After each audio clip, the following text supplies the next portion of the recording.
এখানে এলো কামের উপরে স্প্রে করতে, আম তো বড় হতে শুরু করে। ওস্তাদ এই আমগুলো তো কেনা যাবে না। হ্যাঁ এই আমগুলো দিয়ে কিছুই হবে না। আরে ভাইজান এই স্প্রে করতেই তো ছোট আম বড় হয়ে যাচ্ছে। তুই গিয়ে ব্যাপারীকে নিয়ে আয়, আমি শেখ সাহেবকে ফোন দিতেছি। ব্যাপারী সাহেব আপনি তো আমাদের স্পেশাল গাছ এখনো তো দেখেননি।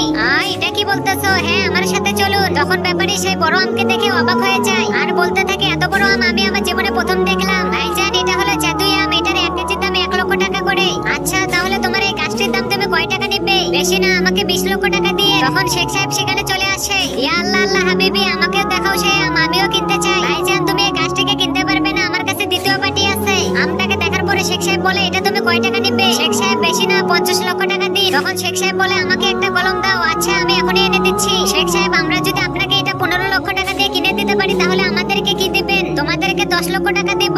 আচ্ছা ঠিক আছে আপনি এখান থেকে যান, আমরা এই গাছটাকে কিনে আপনাকে ডাকতেছি। আরে শেখ সাহেব কোথায় যাচ্ছে? শেখ সাহেব শুনুন, ভাইজান তুমি বেশি দাম বলেছো এই জন্য শেখ সাহেব চলে যাচ্ছে। আমরা এই গাছটাকে কিনে নিতে চাই। তার আগে দেখবো কে কে শয়তানকে হারিয়ে আল্লাহকে ভালোবাসে। যারা যারা আল্লাহকে ভালোবাসে তারা ভিডিওতে লাইক দিয়ে চ্যানেলটিকে সাবস্ক্রাইব করে দাও। আর যারা শয়তানকে ভালোবাসে তাদের কিছু করার দরকার নেই।